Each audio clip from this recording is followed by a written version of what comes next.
My favorite movie. I would say my favorite movie. My favorite movie. My favorite movie Yeah, is then my favorite movie My is favorite movie of all like time. Easily favorite movie of all time is Whiplash, Damien Chazelle, 2014. That has not changed since the first time I saw it. I like to say that my favorite movie is The Perks of Being a Wallflower now, but that's just because it's like the one that like impacted me the most. But I used to say Flipped because I've watched it the most. It's like a good comfort movie. I think my favorite movie, like, for a long time has probably been Pitch Perfect. My favorite movie at this point in time would probably have to be Swingers. It was my dad's favorite movie, and he waited until I was 18 to show it to me. Probably Call Me By Your Name. I just love the aesthetic and the location filming of that whole movie. It's something that I've related to within like the experiences that they show in that movie. When I was in Italy, I traveled to Crema because I wanted to see everything firsthand, very touristy, and it really felt like I was in the film, and that was like the coolest experience of my life. But yeah, definitely my top like movie of all time. The Erin Brockovich with Julia Roberts. I like her. She's just like exactly who I want to be. in High School Musical. Troy Bolton is kind of a guide of how you can do two things at once, and maybe they don't work together, but as long as you own it and you enjoy what you're doing, you can make it something really cool. Like every day I'm like, oh my gosh, you know, Satine and Moulin Rouge is so much like what I'm doing right now. Not in like a weird way, but like, you know, sometimes I like get that feeling of like, oh my gosh, I'm living my character's life. Yeah, in Twilight, I realized that I would never be like Bella. I would never be like her because I realized in the movie that you need to be a strong person to get a good man. And she doesn't do any of that things. I wanted to dress like Rachel from Friends every day. Like, that's the dream for me. When I was like 12, I got her haircut. It was awful. I didn't know how to style the layers, so they just stuck out in like 12 directions. But like, I think that I also like just, even her personality, like she was someone that I always looked up to, which is funny. She's like a snobby rich girl, like making herself in the world, but I loved her. It's always like the klutz or whatever who has this or that, so you try to avoid being that person because then you don't want to be the klutz, but maybe the cool person is something that you want to try to emulate more. But I feel like if you don't have a certain character who's exactly like you on a show, you'll kind of combine characters and, oh, I like what that character does in that situation, I would follow that. But in this situation, they might not do what I would want to do, so you kind of mix them together into how you would act.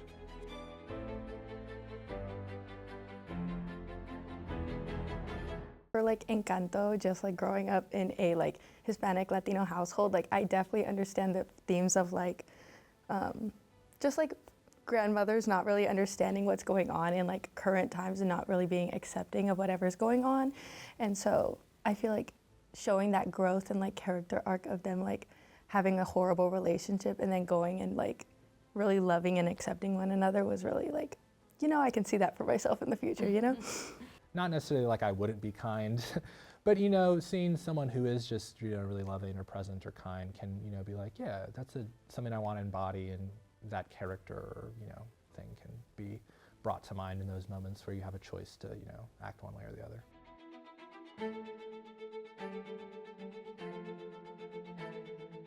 I see myself in a good amount of characters. I feel like sometimes I just like watch movies and I'm like, I don't know, feeling like a sense of like one character, or like I'm putting myself in one character of the movie.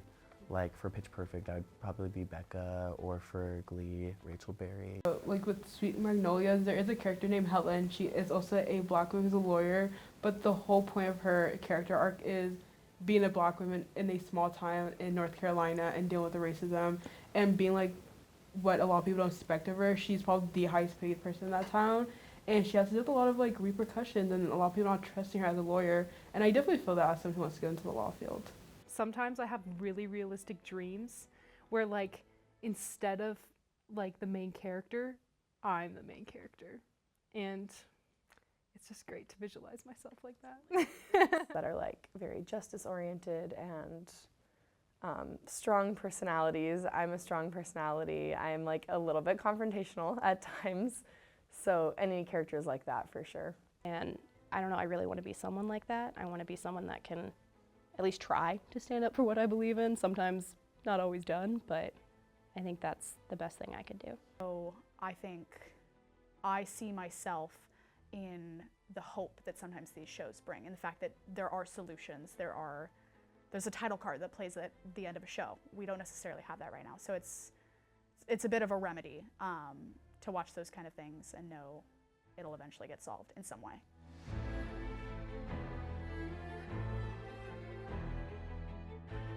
Movies have definitely influenced me. Social cues is probably the biggest one, honestly, of just seeing how other people act kind of influences how I act, of, oh, that's a normal way to react to something, that's a weird way to react to something. Aside from regular conversations, I think pop culture is a really big way people learn those social cues and norms. As far as like career choice and all that, I mean, I liked engineering movies. Anything with like big ships and stuff like that was really cool as a kid. So to me, that's a way of seeing something manifested on a screen, and that's how you know, oh, that's what I want to do, because it resonates with you more through like a film medium than just like reading about it in a book. I always say I get my humor from SpongeBob and Amazing World of Gumball, and I still carry that humor to this day. And it's just like those small little things that you pick up from when you're watching TV as a child until an adult. Like watching adults do dumb stuff on like reality TV or just even actual like scripted TV, you realize that maybe I don't want to make those decisions in my life that could possibly affect me and cause me to go down this rabbit hole. Definitely travel. All the places I see in film, I'm like, I want to go there, I want to go there. And like, as a young adult, I'm like, I'm going to have those experiences, like, while I can still make the most out of them. And also fashion. I remember growing up, I loved Wizards of Waverly Place. I loved how Harper dressed, and I always wanted to emulate that. And I feel like even today, I have more of a funky like Y2K style, and I'm like, no, that was my girl. Like when she wore lobster earrings, I'd be wearing lobster earrings. But yeah, just something like that is something I really do. I think, yeah, seeing certain careers definitely like opened my eyes, because like I was kind of just like, I grew up with a server mom, and that's like, I grew up with a single server mom, so I didn't really see like any other careers or like know anything else other than like food service. So like, I think for a long time as a kid, like growing up, like the only thing I knew about like what goes on in the rest of the world was TV and movies. Perks of Being a Wallflower impacted my life because now I study psychology because of it, because it made me cry a lot after watching it. And I was like, oh my gosh, this sucks how people are sad and depressed, and I don't want it to, like, you know, it'd be great if they were all happy. So now I study psychology. Certainly influence that, you know, is probably so subliminal that I couldn't pinpoint it if I wanted to. The show Suits was very interesting because I really love New York, and it kind of influenced in what I might want to do, because their lives are interesting and out of the ordinary, and something I'd pursue one day. I grew up in a city, so I kind of had the like ability to like grow and understand things from like a real like hands-on level, but I know that like family of mine that lives like in Nicaragua, they don't understand like the like social like things that are going on within the US when they like move here, because I have a lot of them that like have moved here, and like not understanding what's going on in the world can be like broken down by these things, and it's like they get the opportunities to know what's real life things that are happening and then make changes in their own lives based on that. From someone from the South who grew up in a very conservative place with a conservative family, it's been a huge influence, just because I was a lot further on the other side. So now I get to see and just hear a lot more stories, and it's definitely such a balance, but absolutely, I mean, it's totally changed the way I kind of approach hearing people's stories, especially because I'm an actor too, so a lot of times I'm not only watching those stories, but I'm telling them. And you just get to learn a lot more about who people are and other perspectives through media. Range of human experience, of stuff you wouldn't necessarily know about in your own life. So you watch a film of, this is another character or person who may not exist in real life, but this is the idea of it, and you can learn about that.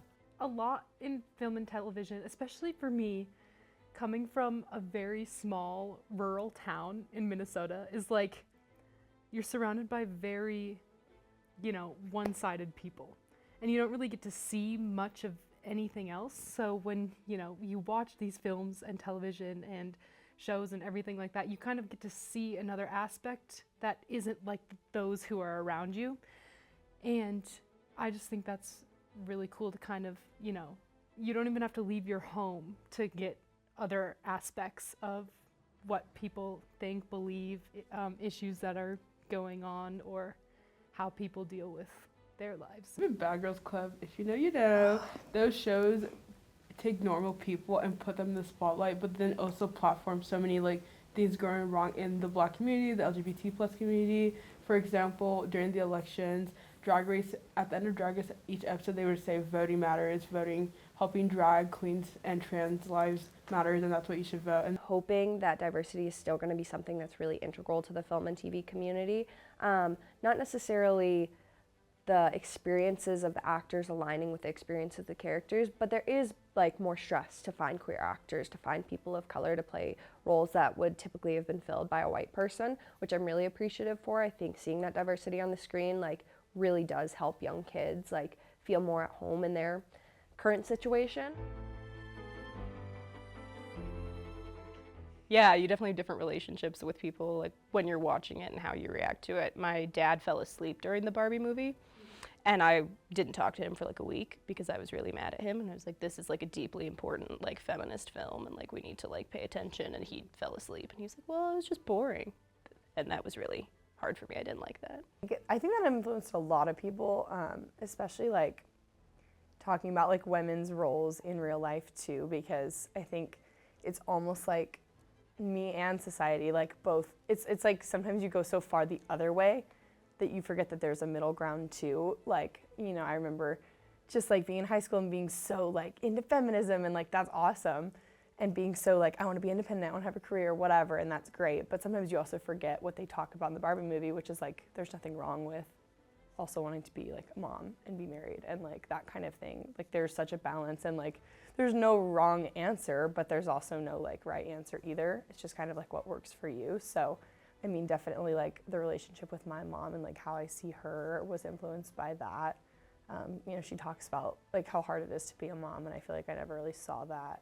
We had very different perceptions on what was going on in Challengers. Oh my God. Even in like, you know, just topic of conversation, like, oh, hi, nice to meet you, my name is Annie, and like they're talking to me, whatever, and then a film comes up and it's like, boom, you've broken down that wall. Society impacts film and TV more than film and TV impacts us, because even if we make like film and TV based off of something or like try to push some sort of social issues or something, I don't think that all of society is going to pick that up. And like, I just think that the societal stuff is stronger. Film and media in general is going further and further from what is, you know, presently true about the human experience. And so I think at a time it ran, you know, really similar, you know, really parallel, you know, what life was represented in, you know, media and vice versa. But I feel like as just we've gone along in this current culture and, you know, zeitgeist, it's gone further and further to be something that's kind of this artificial, fabricated reality that really doesn't mirror it. Sometimes catch ourselves in points in history where we need to share and express and give ourselves an outlet for things that are going on. Again, I think a lot of, specifically television, started episodically incorporating a lot of themes in 2016 to 2020 about the Black Lives Matter movement. That's just because it was something that was going on in our current world, and sometimes the only way that we can understand that, or that we like to understand it, is through media. I think it's like 50-50, and we've seen in multiple years, starting from like the 1920s, that like when things happen, it will be reflected on TV no matter what, whether that's through SNL or through just even shows like I Love Lucy, where they were talking about the world war that was going on, but they were trying not to like make people worry more about it. So I think no matter what, like whatever goes on in the world will always be reflected on TV and vice versa, because that's how people get their information. Even if it's like in a fictional show, that is how people are educating themselves on what's going on in this country and outside as well. It's pretty equal. I feel like we see things come about in society, and then within the next 5-10 years, those same themes are reflected within media. And that being said, once those themes are reflected in the media, it strengthens the real life movements. But I think they kind of go hand in hand. I don't think you see it being fierce one way or fierce another way without like the cycle continuing. So probably equal. And I definitely think that a lot of the things in the world do get put into the media, but I really do think that it's probably what experiences the world is going through that really probably creates the media. Like, for example, like Unique from Glee, I feel like it's people that were like Unique from Glee that was able to make that character happen in the movie. That film impacts society more than society impacts film. But it does go both ways, because you have film that reaches people and emotions. It even reaches like super niche topics and events. To think that like film and television have a really intense influence on like politics in the world, because it goes to such a wide audience. Like, it's not just like how like a lot of our news goes to very specific people and specific populations. Like film in general and TV, like there's no, like it's not filtered out like that. And so I like to think that it has an influence that way. How accessible it is now, like with streaming, and I mean, you can literally watch like anything, anytime. It's kind of insane how quickly. The power and the importance of seeing our history reflected back to us. We hold this mirror up to ourselves. Film replicates like the parts that it wants to from society. Turning situations that we're currently going to and then switching it just like a teensy-weensy bit, and then you're seeing it and it kind of makes you process what's going on more like introspectively. Something will happen and all of a sudden